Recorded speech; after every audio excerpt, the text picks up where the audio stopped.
The new living wage, which was just announced on the 2nd of May, is £8.30 an hour. There's a living wage set for outside of London, which is £7.20. This has been calculated by the Minimum Income Standard Project. Obviously, there's a moral issue. Are you really prepared to pay people that are, because of the amount you pay them, struggling to support their families? But there also is a lot of evidence that it makes good business sense, that people who are paid an adequate wage are able to put more energy into their job. They're not necessarily having to do 2 and 3 jobs. They also are more productive. They tend to have lower turnover, lower absentee rates, and just be more content and loyal workers.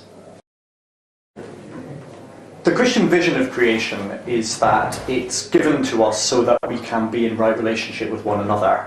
And fair pay, the living wage, is about everyone playing a full part in society, about parents in particular not having to choose between having enough money for their children and enough time for them. The living wage enables people to earn enough money to live on without having to do 2 or 3 jobs and have enough time to spend with their families. And surely God, who made us all, would like that to be the case.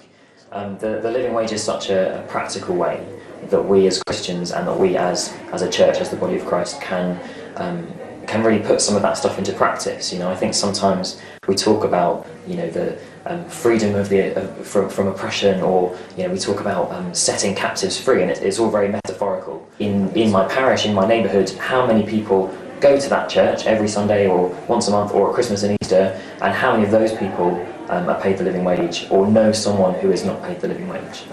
You can pay the living wage. That we worked with lots of churches and we worked with lots of charities, and with good intentions. Even if you think that your organisation doesn't have the money, ask someone, try to get and get some help, and you might just be able to pay it, and it will make your organisation work a lot more efficiently.